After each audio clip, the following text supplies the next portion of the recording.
তো বান্দা চেষ্টা করবে, সফলতা দেবে কে? আমাদের চেষ্টা কোন জায়গায়? আল্লাহর বিধানের উপরে, নবীর তরিকার উপরে। আর বাইরে কোনো চেষ্টা করে লাভ নাই, মন মতো হবে না। আপনি মন মতো চেষ্টা করবেন না, চেষ্টা করবেন আল্লাহর বিধান, কোরআনুল কারীম। সুবহানাল্লাহ বলবেন না? এই 30 পারা কোরআন, 114 সূরার কোরআন, এই কোরআনের উপর আপনি চেষ্টা করবেন। কোরআন পড়বেন, কোরআন বুঝবেন, কোরআন অনুযায়ী নিজের জীবন চালাবেন। সুবহানাল্লাহ বলবেন না? তাহলে আল্লাহর বিধান আর তরিকা হইল নবীজির। তরিকা কার? নবীজির। এখন আল্লাহ তাবারক ওয়া তাআলা বলছেন আকিমুস সালাহ, তোমরা নামাজ কায়েম করো। কিন্তু নামাজ কেমনে পড়া লাগবে ধারাবাহিকভাবে কোরআনে আল্লাহ আলোচনা করেন নাই।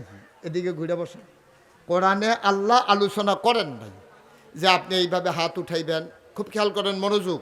এইভাবে হাত উঠাইবেন, কাঁধের উপর পর্যন্ত উঠাবেন, সাবধানতার জন্য কানের লতির সাথে হাত লাগাইবেন, এরপরে আবার এভাবে তাকবীরে তাহারিমা দিয়া বাঁধবেন। কেউ ইমাম সাহেবের লোকে পড়তে হইলে ইমাম সাহেব সূরা পড়বে, আপনি গভীর খেয়ালে শুনবেন। এরপরে এটার লোকে মিলাইয়া সূরা পড়বো, এটাও আপনি শুনবেন। ইমাম সাহেব যখন বলবে আল্লাহু আকবার, বলে যখন রুকুতে যাবে আপনি তাসবিহ পড়বেন। তাসবিহ পড়া শেষ হয়ে গেছে, ইমাম সাহেব বলেছেন সামি আল্লাহু লিমান হামিদা, আপনি বলবেন রব্বানা লাকাল হামদ হামদান কাসীরান তাইয়িবান মুবারাকান ফীহি। সুবহানাল্লাহ বলবেন না?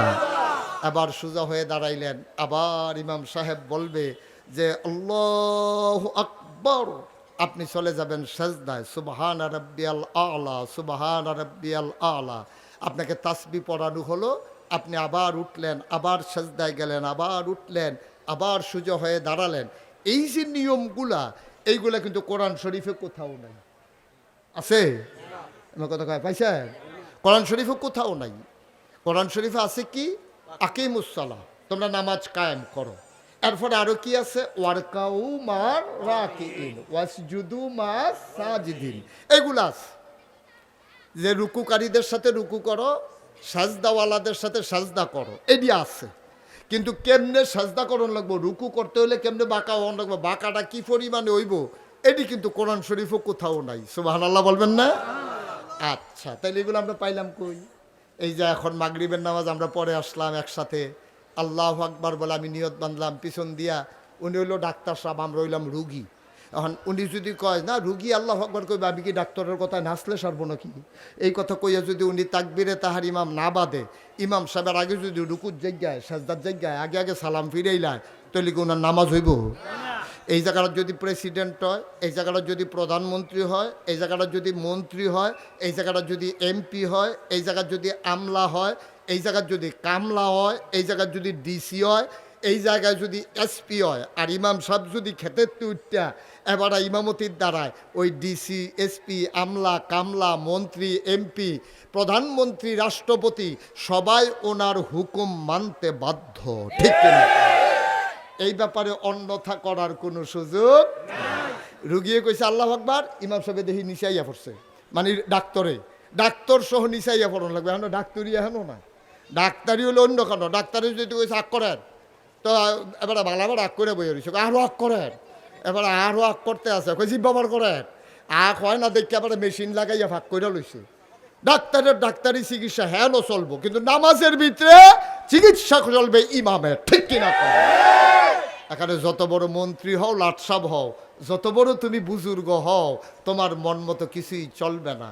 তাইলে এক নাম্বারে বিধান মানবো আমরা কার? সবাই জুড়ে বলতে হবে। এগুলো তো আমারই শ্রোতা, আপনারা আমার ওয়াজ শুনছেন না আগে? তা আমার শ্রোতারা কি দুর্বল হয়ে গেছে নাকি? আওয়াজ কারে কয় ফাড়াই লইবেন। এই আমরা এক নাম্বারে বিধান মানবো কার? এবার আসেন, বিধান মানছি আল্লাহ। আল্লাহ কইছে আকিমুস সালাহ, নামাজ কায়েম করো। আল্লাহ কইছে ইয়া আইয়ুহাল্লাযীনা আমানু কুতিবা আলাইকুমুস সিয়াম কামা কুতিবা আলাল্লাযীনা মিন ক্বাবলিকুম লাআল্লাকুম তাত্তাকুন। আল্লাহ কইছে রোজা রাখতাম, আমরা রাখছি তো। আল্লাহ কয় আলিল্লাহি আলান নাসি হিজ্জুল বাইতি মান ইসতাতা ইলাইহি সাবিলা, তোমাদের যাদের সামর্থ্য আছে তোমরা হজ করো, আমরা রাখছি। আল্লাহ কয় আকিমুস ওয়া আতুস যাকাত, তোমরা যাকাত দাও, আমরা যাকাতও দেই, যাকাত রমজান মাসে আমরা দিছি। সব হুকুম আমরা আল্লাহর মানি, কিন্তু আফসুস হলো থাকতে হবে নবীর তরিকা। আল্লাহর হুকুম মানার ক্ষেত্রে আপনি মন মতো মানার কোনো সুযোগ নাই। তরিকা যিনি শিখিয়ে দিয়েছেন, তরিকা যিনি জানিয়ে দিয়েছেন, তিনি নবী মুহাম্মদুর রাসূলুল্লাহ। এই জন্য নামাজের আয়াত যখন নাজিল হইছে তখন সাহাবায়ে কেরাম দৌড়াইয়া নবীজির বাইক গেছে, গিয়া কই ইয়া রাসূলুল্লাহ, এই নামাজ বিলে কিতা, এটা বিলে ফরন লাগবো? কহ ঠিক জায়গাতে তো আইসো, ফরন যে লাগবে এটা শুনছো না? কয় না শুনছি আকিমুসসাল্লাহ, নামাজ কায়েম করে, এটা কথা হইছে, কিন্তু কেমনে কিতা করন এটা তো আমরা ইয়া রাসূলুল্লাহ বুঝছি না। কয় হ্যাঁ ঠিক জায়গায় এসে পড়ছো, সব লাইন ধরে দাঁড়াও। তো সবাই দাঁড়াইছে, অজু আছে? তো ইয়া রাসূলুল্লাহ অজু কিতা? কয় আরে অজু ছিল না, অজু হইল 3টা জিনিসের নাম। গড়গড়ার সাথে কুলি করবা, নাকের নরম জায়গা গড়গড়ার সাথে কুলি করা, না কুলি করা তো অজুর ফরজ না। অজুর ফরজ হইল 3টা, 4টা। 1 নম্বরে হইল মুখমণ্ডল ধৌত করা, একবারে চুলের গোড়াতে থোতার নিচ পর্যন্ত, এই কানের লতিতে এই কানের লতি পর্যন্ত এমনি একটা গুল কইরা দাগ দিয়া লইবেন নাকি? আন্দাজ আবার তো মনে করছে কলম ডালো একটা দাগ দিয়া লাই আলাদা করে করে। এই আমি তো সাইড সীমানা তো কইয়ে দিছি, উফরের চুলের গোড়া, নিচের থোতার নিচ, এগুল দিয়া কানের লতি, এগুল দিয়া কানের লতি, এমনি গুল কইরা এটারে দুই আলাইতে হইব। যারার দাড়ি ঘন হেমাইরা দাড়ি, একেবারে দাঁড়িয়ে মানে গোছগুজ্জা দাড়ি, এবার আর চুলে এই দাড়ির ভিতরে দিয়ে পানি যায় না, তারা দাঁড়িয়ে এমনি খিলাইল করলে পানি না গেলেও সার। সুবহানাল্লাহ কয় না তো? আচ্ছা, এখন মহিলারা যদি এই নাকটার মধ্যে একটা ফুল দিয়া রাখে, নাক ফুল যে কই আমরা, এই ফুলটা তো দিছে এবিডি 20 বছর আগে, এবিডির বয়স হয়েছে 60, বিয়ে হয়েছে 20 বছর সময়ে, ওহন হয়েছে এবার আর 60, বেডির 60 বছর, ওহন 40 বছর এবিডির নাক ফুলটা দিয়া রাখছে। নাক ফুলের ছিদ্রটা ওহন আস্তে আস্তে বড় হয়েছে, এই ছিদ্রটার ভিতরেও পানি পৌঁছান লাগবো, কারণ এই চতুর সীমানার ভিতরে একটা পশম পরিমাণ জায়গা যদি শুকনা থাকে তার অজু হবে না। এই জন্য নাক ফুলটার এমনি দুইটা ঘুরান দো। সুবহানাল্লাহ কয় না রে? এখন এরপরে আপনি মুখমণ্ডল দ্বৈত করছে, নবীজিকে বুঝছো না এটা দুইশ? আপনাকে জি ইয়া রাসূলুল্লাহ এটা দুইছি তো সবটা। কয় এই কনুই পর্যন্ত দুইবা, তো কনুই পর্যন্ত দুইলে ওখান যে আতো আল্লাহ আংটি দিয়া, ইয়া রাসূলুল্লাহ আতো যে আংটি দিয়া রাখছি কিতা কর? কয় আংটি এমনি ঘুরাইবা, কারণ আংটির তলেও ফানি যাও। সুবহানাল্লাহ কয় না? আংটি যারা টাইট গুস্ত কাটতে আংটি ঢুকে রয়েছে, এবার ওইটা খুলে না, এরকম আংটিটা এমনি ঘুরান দিয়া এখনও পানি ডুহাইবা। কই ইয়া রাসূলুল্লাহ, আচ্ছা আমরা বেড়াইতে তো আংটিটা ঘুরান দিলাম, এই মাইয়াটার যে নতুন বিয়ে হইলো তাই যে নেল পালিশ দিল কি করন? নেল পালিশ যে দিল, বিউটি পার্লার তো সাজাই আনছে তাই রে। ও গিন্নির ফুতের নাম মিয়া খা। বেড়া ভাত খাইতি ভাত পাইছ না, গায়ে হলুদের মধ্যে খরচ করে লাইছ 50 লাখ, এরপরে গিয়া মাইয়ারে সাজাইয়া আনছে 20,000 টাকা দিয়া। আহা কেয়ামতের যে কি লক্ষণ! কে শিখাইলো এগুলা? কে শিখাইলো যে গায়ে হলুদের ভিতরে আপনার এইভাবে আপনার এই লক্ষ লক্ষ টাকা খরচ করতে হবে? দুঃখ তো হ্যাঁ না, গায়ে হলুদের নাম দিয়া যা একটা কারবার হইছে। ড্যাক্সের আনছে, দাউদকেন দিতে ফলাবেন আনছে না সোনের লিগে, ঠিক নি রে? আরে এখানেও তো শেষ হইলে মন্ডারে বুঝ দিতা। বেড়া মাইয়ার বাহে এই বেড়ায় গায়ে হলুদের দিন এবার আর বেআইরে লইয়া কলামুড়ার সিফাত বইয়া বইয়া রং চায়, আবার বেআইরে ডাক দিয়া কয় বেআই ওই যে ওইলদা জামাটা আমরা তাই। এরপরও জান্নাতে যাইতেন গাছান, এরপরও জান্নাতে চলে যেতে চান। আপনি যে নখের ভিতরে নেল পালিশ দিলেন, সাজাইতে গিয়া মেয়েটার গোসল ফরজ হয়েছে, অজুর দরকার লাগছে, যতক্ষণ পর্যন্ত এই নেইল পালিশটা উঠানো না হবে ততক্ষণ পর্যন্ত তার অজু হবে না। এই জন্য নেইল পালিশ রিমুভার আছে, মেয়েরা রং চং দেবে, এটাই স্বাভাবিক। কিন্তু এই কেমিক্যাল যুক্ত মেহেদি দিয়া মেয়েরা সাজুক, তাইলে তার এই রিমুভার দিয়া নেইল পালিশ উঠানো লাগতো না। মেহেন্দি দিলে এটার ভিতরে পানি যায়, কিন্তু নেইল পালিশ একটা কেমিক্যাল, একটা আস্তরণ, একটা আবরণ, এটার ভিতরে পানি ঢুকে না। এই জন্য যেই সব পুরুষ লোক ওই ধরনের কলব ব্যবহার করে, যেই কলবটা কেমিক্যালের, কোনো প্রাকৃতিক না, মেহেন্দি দেওয়া সুন্নাহ, আর প্রাকৃতিক ছাড়া আপনি কেমিক্যাল যুক্ত কোনো কলব যদি দাড়িতে দেন আর মাথার চুলে দেন, তাইলে তার গোসল হবে না, তার অজু হবে না, ঠিক কিনা? তার দাড়ি ভিজে না তো, এটার ভিতরে যে কেমিক্যাল দিয়ে রাখছে যে যত পানির তলে দেয় তেমনি একটা লাড়া দিলে পানিটা জোর ধরে ফুড়ে দিকে। এই যে কেমিক্যাল দিছে নেইল পালিশ, এখন তে তো অজু ওইতো না তো। তো সাহাবারে জিজ্ঞেস ইয়ারসোল নবীজি জিজ্ঞাস অজু আছে, কই ইয়ারসোল্লাহ অজু কিতা? কে মুখটা শব্দ দুইবা, হাতের কনুই পর্যন্ত দুইবা না কনুই সহ? কথা কেন পর্যন্ত না সহ?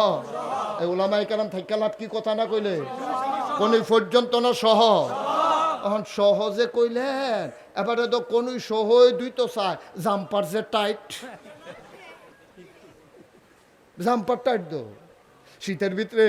এবার চান্দিনা বাসের তে হালাইছে, চিটাগাংতে জাম্পার আইছে, এবার টান দিয়া গাও দিয়া লাইছে, ফাড়ে ফাড়ে অবস্থা, কয় শীত রাখতে ভালো। এখন জাম্পার তো টানতে টানতে এই পর্যন্ত উঠে গিরাড়া ভাড় হয় না। এবার সাইড ফাইল চাইয়া বেড়াইতের মতো দূরে দিয়া টান দিয়া পড়াইয়া মসজিদ আইয়া পড়ছে না, ওই বনি অজু এই এই এই এই কনুই সহ। এবার মাথার 4 ভাগের 1 অংশ মাসেহ করতে হবে। 4 ভাগের কয় ভাগ? 1 ভাগ। তাহলে কি করো, মাথাটারে 4 ভাগের 1 ভাগ ফিটা দিয়ে ফাড়াইলেন, ফিটা দিয়ে ফাড়াইলেও নাকি না, আন্তাজে 4 ভাগের 1 ভাগ আপনি বরাবর নাকটা বরাবর দিয়ে ফিসে দিয়ে ঘাড় পর্যন্ত, আবার এগুলো দিয়ে আপনি বাইতে দিয়ে কানের এই 4 ভাগের 1 ভাগ যে কোনো অংশ, এর লেগে আমরা তারা সতর্কতা হিসাবে পুরা মাথায় মাসে হোক সুবহানাল্লাহ কয় না। এরপরে টাকনু সহ আপনার পাও ধুইতে হবে। অজু আছে তো সাহাবারা কই ইয়া রাসূলুল্লাহ, হ্যাঁ এবার করতাম পারা, আপনি কুদ্দুরা সময় দেন, দৌড় দিয়ে গিয়ে অজুটা সুবহানাল্লাহ কইতেন না? হ্যাঁ ঠিক আছে, যাদের গোসল দরকার গোসল করে আসো। কি কি কারণে গোসল ফরজ হয় জানো? সেই কারণে যাদের গোসল দরকার আছে গোসল করে আসো। কই ইয়া রাসূলুল্লাহ গোসল কি তাই না? কই গোসল বুঝছো না, গড়গড়ার সাথে কুলি করবা, একবারে কইটা যেন গলার ভিতরে যেন পানি ঢুকিয়া যায়। এরপরে এমনি পানিটা লইয়া কুশ করে নাহের ভিতরে দিয়া নাহের নরম জায়গাটা পর্যন্ত পানি ঢুকাই দিবা। এরপরে কি করার কয়, ফুরাটা শৈলের ভিতরে একটা সুতা পরিমাণ জায়গা যেন শুকনা না থাকে এইভাবে ভিজাই দিবা। টাইট করে যারা লুঙ্গি ফিন্দনের অভ্যাস, ডুব দিয়া গোসল করে উঠলেও দেখে যে লুঙ্গির বাজে বাজে হুক না, তারা পানিত নেবা লুঙ্গিটারে ঝাড়া দিতে হইব, দিয়া সেটা জঙ্গিটা খুললা ওই ফ্যাটের নাবিটাবি যাদের ভিতরে যাদের ফ্যাট ট্যাট মোড়া, তারা এমনি লাড়া সারা দিয়ে উল্টাইয়া ভিজাইয়া বুঝাইয়া আবার বাস করে সেটা দিবেন, দিয়া গোসল ফরজ গোসল সুবহানাল্লাহ কয় না। আল্লাহর নবী ডাক দেয়া কয়, সোজা হয়ে আবার কাতার বন্দি হয়ে দাঁড়াও। ওরা জানতে চেয়েছিল, ইয়া রাসূলুল্লাহ, ইয়া হাবিবাল্লাহ, আপনি বলে দেন নামাজ কায়েম কারে কয়? আল্লাহর নবী কয় তাকাও। আবার তাকাইলো, কয় নামাজের ভিতরে 13টা ফরজ আছে, আহকাম আরকান 6টা আর 7টা, বাইরে হইল 7টা, ভিতরে হইল 6টা। সুবহানাল্লাহ কয় না? বাইরে 7টা, ভিতরে 6টা। এই 13টা ফরজ ঠিক রাখা খেয়াল করো। নবীজিকে ডাক দেয়া কয়, সাহাবারা সবাই দাঁড়াও। সাহাবারা সবাই দাঁড়ালেন, নবী এবার নামাজ পড়লেন। এবারে ডাক দেয়া কয়, শুনো শুনো শুনো, তোমরা কি দেখছো নাকি আমি কেমন করে নামাজ পড়লাম? কহা ইয়া রাসূলুল্লাহ দেখেছি। এবার গভীর খেয়াল, এবার নবীজি কয় সল্লু। সুবহানাল্লাহ কয় না? তারা জানতে চেয়েছিল নামাজ কারে কয়। এবার নবীজি 2 রাকাত নামাজ তাদেরকে দেখাইয়া পড়াইলেন। এবার বললেন সল্লু, তোমরা এবার নামাজ পড়ো। কই ইয়া রাসূলুল্লাহ কেমনে পড়বো? কয় কামারা আইতুমুনি উসাল্লি, আমার এতক্ষণ যেমনে দেখছো আমি যেমনে এতক্ষণ 2 রাকাত নামাজ পড়লাম। সুবহানাল্লাহ কয় না? আমি তোমাদেরকে শিখানোর জন্য যেমন করে 2 রাকাত নামাজ পড়লাম, সল্লু তোমরা নামাজ পড়ো কামারা আইতুমুনি, আমাকে যেমন পড়তে দেখেছো, উসাল্লি আমি যেমনে নামাজ পড়লাম ঠিক এমনে এমনে তোমরা নামাজ পড়ো। বলেন সুবহানাল্লাহ। কি দয়ার নবী, কি মায়ার নবী। আল্লাহ কয় আকিমুস সালাহ, আর নবীজি কয় সাল্লু কামা রাআইতুমুনি উসাল্লি।